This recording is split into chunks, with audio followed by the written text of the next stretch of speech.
वह मोद न मुक्ति के मंदिर में जो प्रमोद भरा ब्रज धामों में है, इतना सुख और कहीं भी नहीं, जितना सुख कृष्ण के नाम में है, जितना सुख कृष्ण के नामों में है। श्याम सुंदर श्री जमने महारानी की जय, अलगिराज धरन की जय, श्री वल्लभाधीश की जय, गोसाई जी परम दयाल की जय।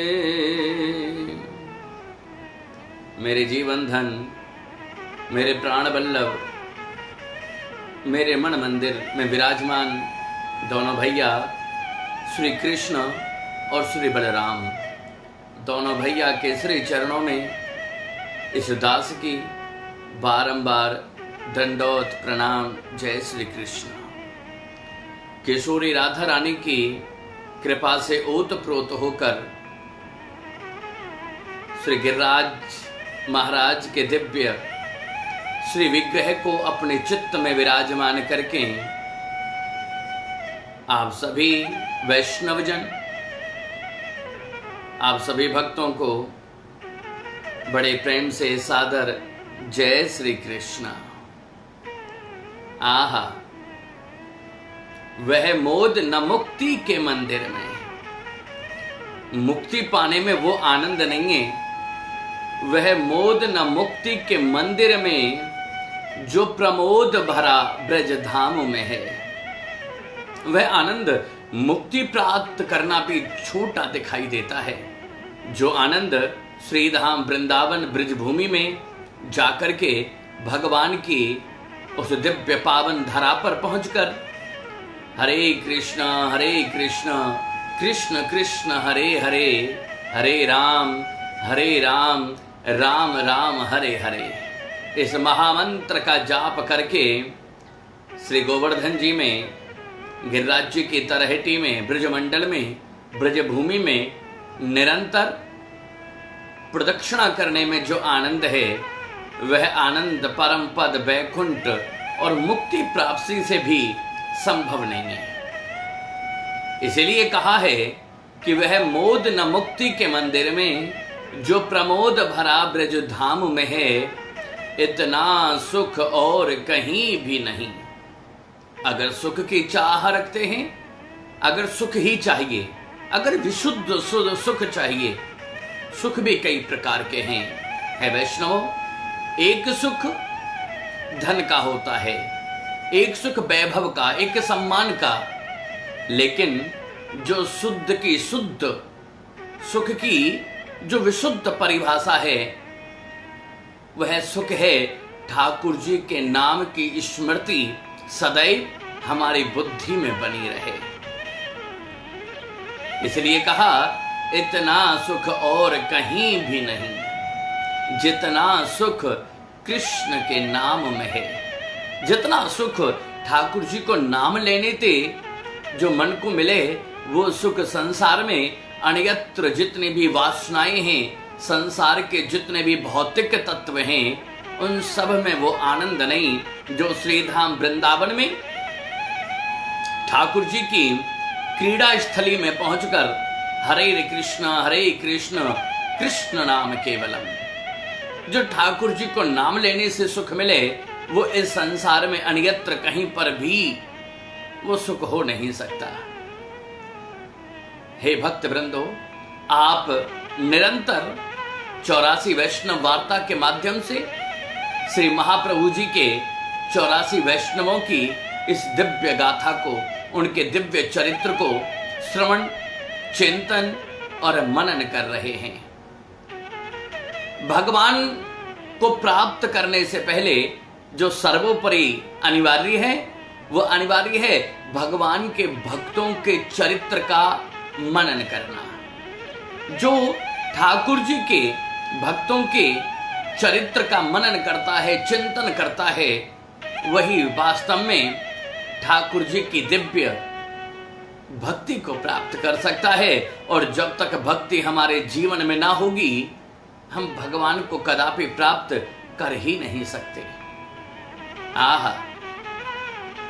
आज के इस सत्र में बड़े ही दिव्य भगवान के चरणानुरागी, भगवान के परम वैष्णव, जो मन में बड़ी श्रद्धा रखते हैं, उनका नाम है श्री पद्मनाभ दास जी। बड़े अद्भुत भक्त हैं पद्मनाभ जी। दिव्य श्रीमद् भागवत कथा का श्रवण जीव मात्र के सम्मुख करते हैं। सबको दैविक श्रीमद् भागवत की दिव्य कथा श्रवण कराते हैं। उनके जीवन का केवल एक ही उद्देश्य कि श्रीमद् भागवत कथा सुनाना। और भागवत कथा भी ऐसा नहीं कि जगह जगह जाकर के सुनाना, अपने घर में ही दिव्य पांडाल का शिविर बनाया। ठाकुर कृपा हुई, वहीं पर सुंदर गादी जी का निर्माण किया। अपने घर में ही बैठकर दिव्य भागवत जी के प्रवचन करते हैं। और इनके जितने भी वैष्णव हैं, जितने भी भक्त, जितने भी प्रेमी हैं, सैकड़ों की संख्या में कथा सुनने आते हैं। कथा सबसे ज्यादा जरूरी है कि हम कथा का अर्थ समझें कि वास्तव में कथा क्या है। कैकारस्य कृष्ण थे स्थापयति इति कृष्ण।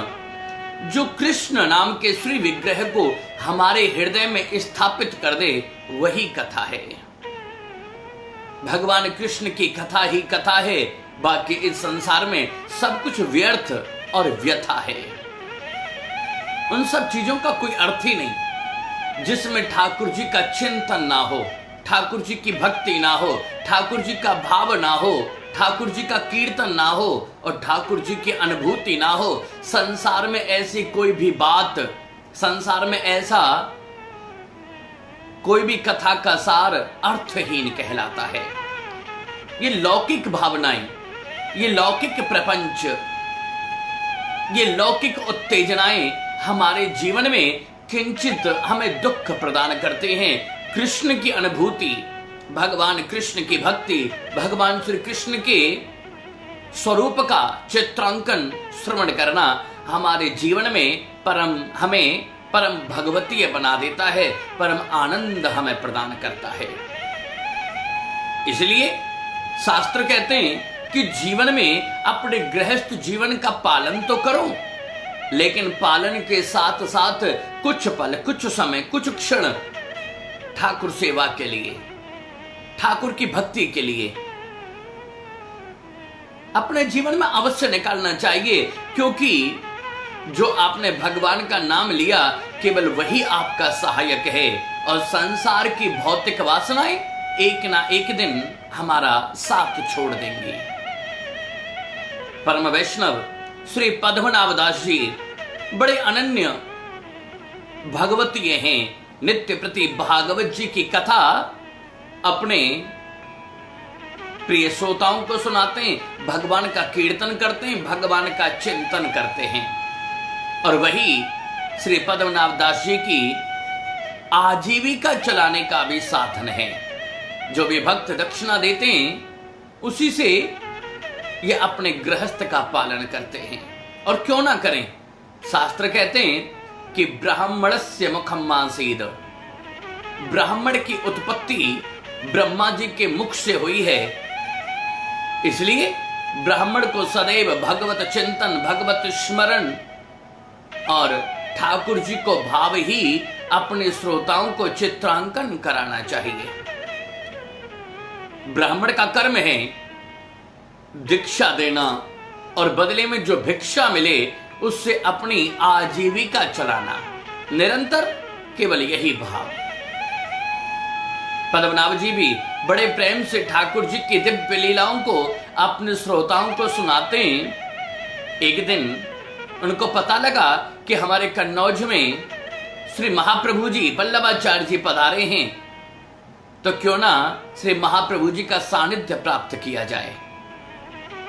महाप्रभु जी की शरणागति हुए, जहां श्री महाप्रभु जी विराजमान हैं, वहां अनेकों वैष्णव जन पहुंचे हैं, वहां पद्मनाभ जी भी पहुंचे और बड़े प्रेम से उस समय श्री महाप्रभु जी श्री भागवत जी की दिव्य वार्ता बताते हैं कि अंगम गलितम पलितम मुंडम दसन विहीनम जातम तुंडम भज गोविंदम गोविंदम भज मूढ़मते। एक दिन ये शरीर छूट जाएगा, गल जाएगा। ये शरीर दुख को भोगने के लिए बनाया है, अपने कर्मों को भोगने के लिए बनाया है। इस शरीर में अनेकों प्रकार की व्याधियां, कभी पारिवारिक जनों के वक्तव्य से जो वो बोलते हैं, उन बोल से हमारी आत्मा विदीर्ण होती है। कभी लौकिक वस्तुओं के अभाव से हमारी आत्मा दुखी होती है। बड़ा सुंदर भाव बताते हैं कि अंगम गलितम पलितम मुंडम दसन विहीनम। एक दिन ऐसा भी आता है कि हमें दिखना बंद हो जाता है। कभी हम दैहिक, कभी दैविक, कभी भौतिक आपदा से निरंतर त्रसित रहते हैं, दुखी रहते हैं। और इन सब का सार, इन सब से मुक्ति का केवल एक ही साधन है कि भज गोविंदम गोविंदम भज। ठाकुर जी को नाम भजो और ठाकुर जी को नाम ही हमें इस भव सागर से पार उतारने की क्षमता रखता है।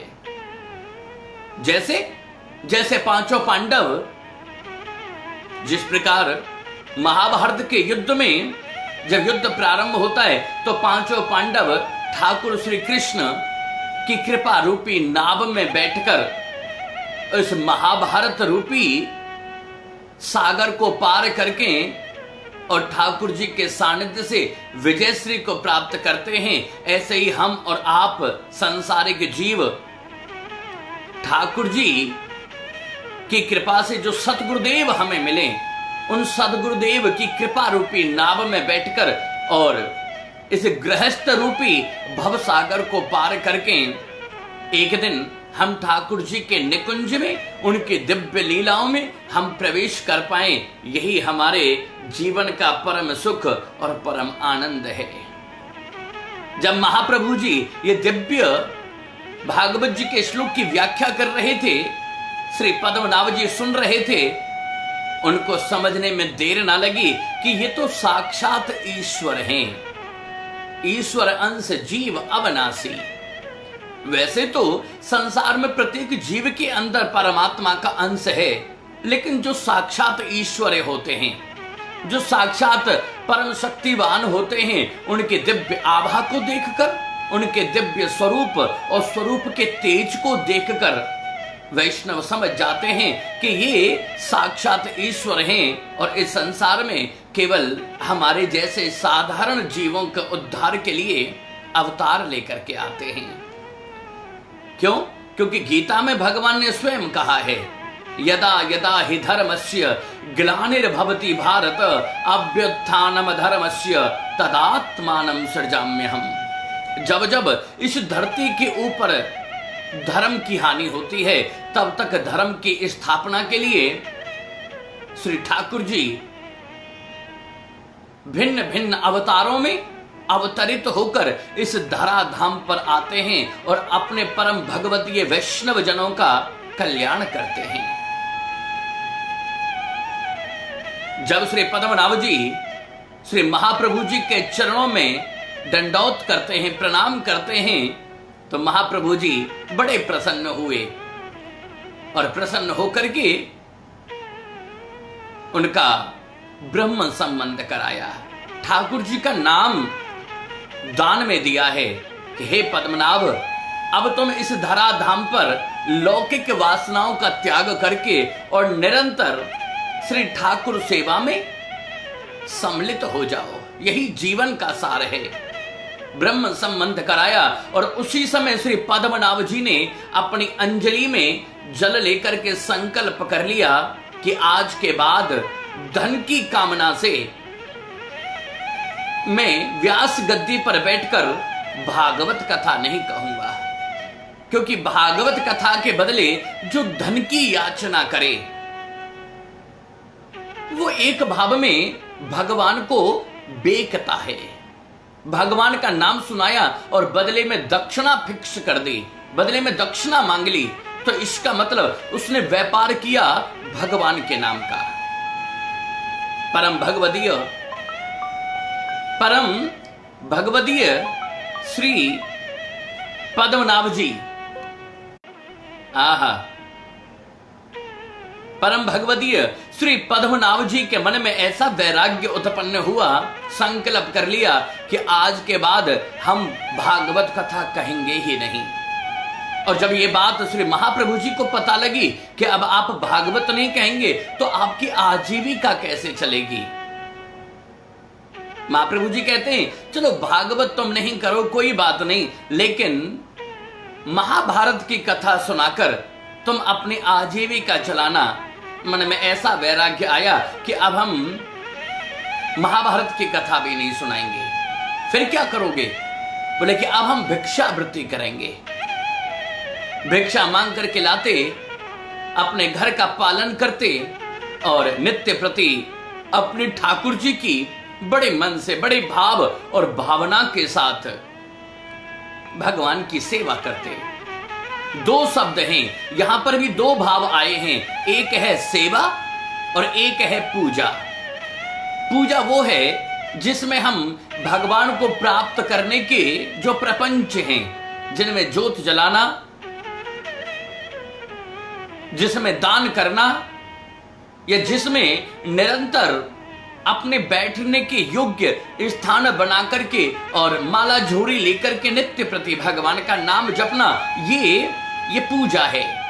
भगवान की आरती करना, ये सब पूजा है। भगवान को पुष्प दान दक्षिणा इत्यादि भेंट करना, ये पूजा का प्रकार है। एक है पूजा और दूसरा भाव है सेवा। पूजा माने हमारे द्वारा भगवान को रिझाने का किया हुआ कृत्य पूजा कहलाता है, और सेवा माने ठाकुर जी को सुख प्रदान करने का जो भाव है, भगवान को स्नान कराना, उनका श्रृंगार धराना, उनको राग सुनाना, उनको पद सुनाना, उनको सुंदर वस्त्र धारण कराना, ठाकुर जी की नित्य उनको सुख प्रदान करने के लिए उनके सुंदर सुंदर भोजन पकवान बना करके ठाकुर जी को आरोगने के लिए उनके सम्मुख समर्पित करना, ये सब सेवा कहलाता है। और पुष्टि मार्ग सिद्धांत में श्री वल्लभाचार्य जी, श्री महाप्रभु जी कहते हैं कि ठाकुर जी को प्राप्त करना सहज तब होता है जब हम पूजा का प्रकार छोड़कर और सेवा का प्रकार अपने हृदय में स्थापित करें। आहा,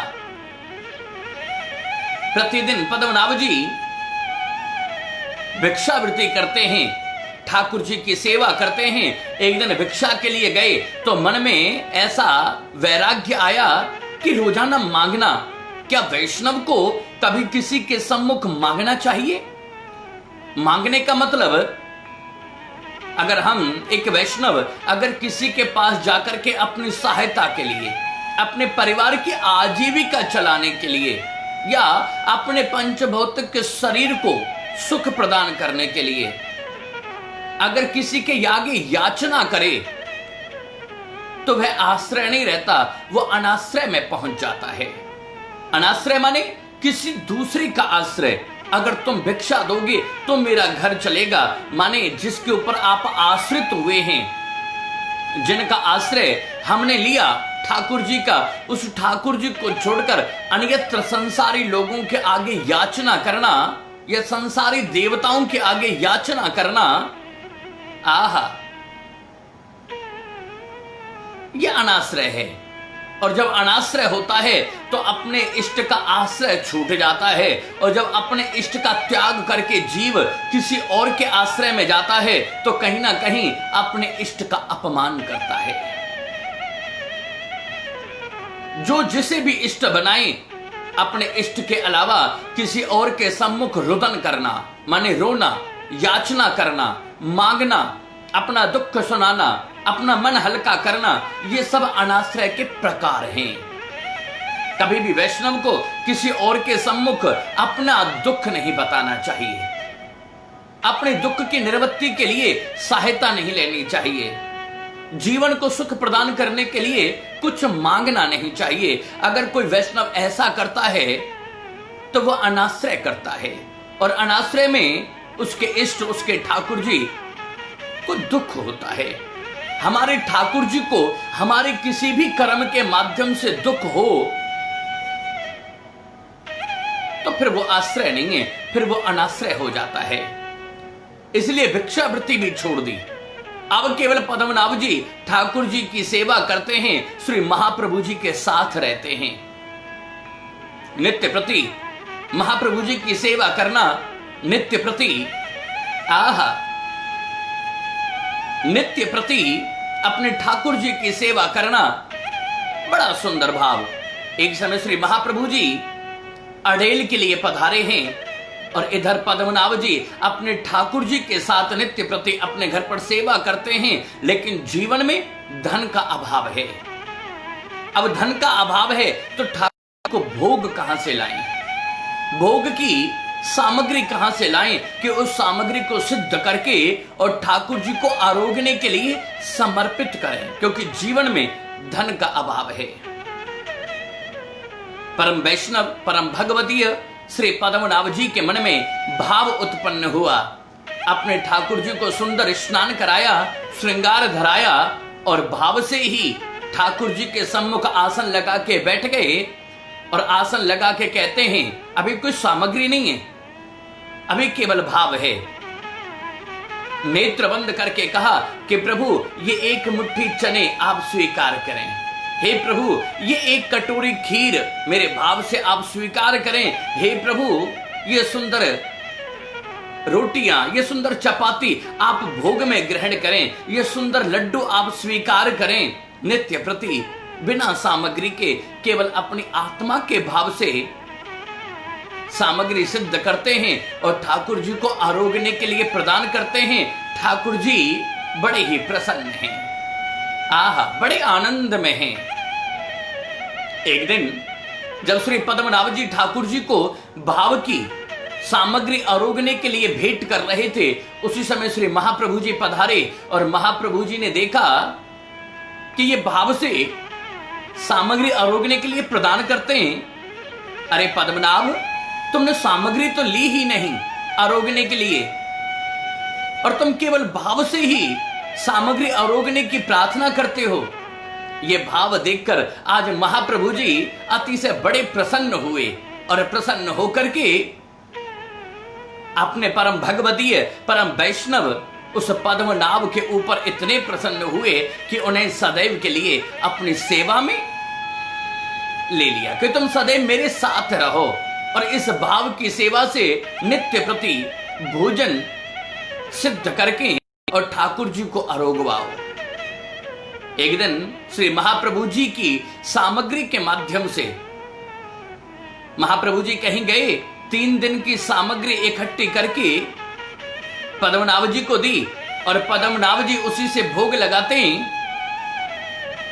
आज चौथा दिन है, आज सामग्री नहीं है। महाप्रभु जी पधारे, अरे सामग्री नहीं है, नहीं, आज महाप्रभु जी सिद्ध करने के लिए सामग्री नहीं, क्या आरोग्यवाऊं। तो स्वयं ठाकुर जी प्रकट हुए और कहा कि हे आचार्य जी, हे आचार्यवर, मुझे ये जो सिद्ध की हुई सामग्री है ये प्रिय नहीं है। जब ये पद्मनाभ जी अपनी आत्मा के भाव से सामग्री आरोग्यने की विनती करते हैं तो मेरे मन को बड़ा सुख होता है, मेरे मन को बड़ा आनंद होए।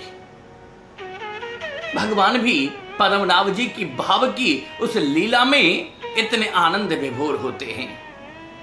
आहा, बड़ा अद्भुत भाव।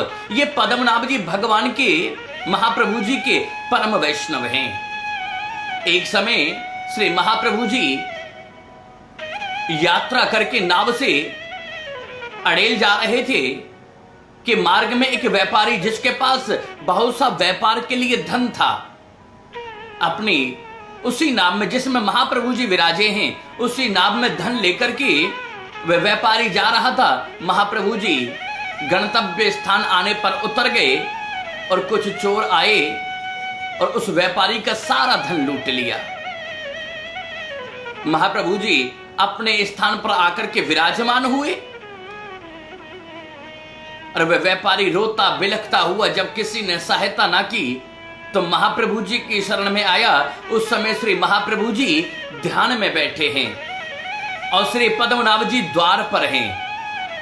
वह आवाज लगाने लगा व्यापारी, हे आचार्य जी, आप रक्षा करो, आप रक्षा करो। पद्मनाभ जी ने रोक दिया कि इतनी तेज आवाज ना लगाओ, इस समय महाप्रभु जी ध्यान में बैठे हैं। बोले कि नहीं, मुझे अभी मिलना है। पद्मनाभ जी कहते हैं, तुम्हारे जीवन का कष्ट क्या है, अपना कष्ट बताओ। बोले कि मेरा धन चोरों ने लूट लिया है और मैं बिना धन के अगर घर वापस जाऊं तो मेरे परिवार का पालन कैसे होगा। पद्मनाभ जी उस व्यापारी को अपने साथ लेकर एक धनी व्यक्ति के पास गए अडेल में और वहां जाकर के एक पत्र लिखा कि इतना इतना धन जितना इन्हें चाहिए, इस व्यापारी को उतना धन आप इन्हें दे दीजिए और मैं पत्र लिख करके ये प्रमाण करता हूं कि ये कर्ज, ये संपूर्ण कर्ज जो आपसे लिया जा रहा है, ये सारा कर्ज मैं आपको उल्टा करूंगा। वह व्यापारी अपना धन लेकर के अपने घर चला गया। ये बात महाप्रभु जी को पता लगी। अरे पद्मनाभ, तुम्हारे पास धन कमाने का कोई साधन नहीं, भिक्षावृत्ति तुम करते नहीं, अब कैसे करोगे? कैसे उस धनी का जो तुमने धन लिया है लिख करके कागज में जो तुम दे के आए हो, ये कैसे धन वापस करोगे? बोले प्रभु, सब आपकी कृपा से हो जाएगा।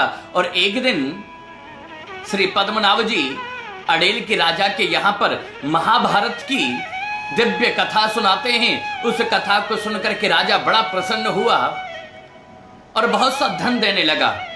लेकिन पद्मनाभ जी कहते हैं, मुझे केवल उतना ही धन चाहिए जितने धन का ऋण मेरे ऊपर है। जिसे धन लिया था उससे बुलाया, वह कागज लेकर के आया और कागज में जितना धन लिया था उतना पढ़ के सुनाया। राजा ने सारा ऋण उतार दिया। ये भगवान के परम वैष्णव होते हैं कि साधु इतना दीजियो जामे कुटुंब समाय, मैं भी भूखा न रहूं, मेरा साधु न भूखा जाए। आहा, परम वैष्णव वो है जो कभी किसी के आगे याचना नहीं करता। वैष्णव वो है जो कभी किसी से मांगता नहीं, जो कभी अपने इष्ट का आश्रय छोड़ करके अनाश्रय में जाता नहीं। वैष्णव को, अगर किसी वैष्णव ने भगवान कृष्ण को अपना इष्ट बनाया है तो कृष्ण के अलावा अन्यत्र कोई भी देवी या कोई भी देवता के सम्मुख याचना ना करें। जो याचना करे वह अपने इष्ट का आश्रय छोड़ देता है। ये दिव्य वार्ता के माध्यम से आश्रय और अनाश्रय का दिव्य भाव आपने श्रवण किया।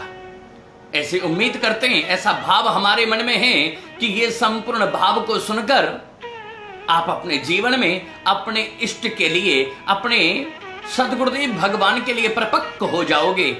और कभी आश्रय पाकर जब गुरु दीक्षा आपके जीवन में मिल जाए, ब्रह्म संबंध जब आपका हो जाए, तो जीवन में जितने भी दुख आए तो समझना कि ये परीक्षा का समय है। जीवन में जब विशेष सुख आए तो समझना कि ये गुरु कृपा है, ये हमारे इष्ट, हमारे ठाकुर जी की कृपा है। आहा, ऐसा विचार हमारे मन में आता है कि आप यही भाव अपने हृदय में धारण करेंगे और हृदय में धारण करके अपने जीवन में दिव्य पुष्टि भक्ति को प्राप्त करोगे। और पुष्टि भक्ति को प्राप्त करके निरंतर हरे राम राम राम हरे हरे, हरे कृष्णा कृष्ण कृष्ण हरे हरे, इस महामंत्र का जाप करते करते अपने सद्गुरुदेव भगवान का सम्मान करते हुए नित्य प्रति ठाकुर की सेवा के प्रति समर्पित अपने जीवन को करते हुए जीवन में आनंद की अनुभूति करोगे, खुद भी आनंद भोगोगे और अपने ठाकुर जी को सुख और आनंद प्रदान करने को भाव की ऐसी सेवा करोगे। आप जो वार्ता सुनते हैं इसे नित्य प्रति सुन के आनंद विभोर हो और ये ज्यादा से ज्यादा ये जो वार्ता आप सुनते हैं अन्यत्र लोगों तक पहुंचाएं, ताकि आपके द्वारा आश्रय और अनाश्रय का भाव जो परमात्मा के जीव हैं, जिनको किसी न किसी माध्यम से भगवत की प्राप्ति होनी है, हो सकता है कि आपके माध्यम से ये वार्ता अगर वो सुने तो वो परम भगवदीय वह जीव जो इस संसार में आए हैं अपने इष्ट श्री गोवर्धन नाथ तक पहुंच सकें। और अगर आप माध्यम बन गए ठाकुर जी तक उस जीव को पहुंचाने में, तो आपका भाग्य भी परम सराहनीय बन जाएगा। आहा, इसी भाव के साथ आज के लिए हम अपनी वाणी को विराम देते हैं और कल पुनः ठाकुर जी के परम वैष्णव की एक और दिव्य धारा, एक और दिव्य ज्ञान की गंगा, एक और दिव्य भाव आपके सम्मुख लेकर के प्रस्तुत होंगे इसी समय। तब तक के लिए आप सभी भगवत प्रेमियों को, सभी वैष्णवों को, सभी जो अपने श्री गुरुदेव के चरणों में समर्पित हैं, ऐसे जीवों को जो परम भगवदीय जीव हैं, उन सब जीवों को हमारी तरफ से सादर जय श्री कृष्ण।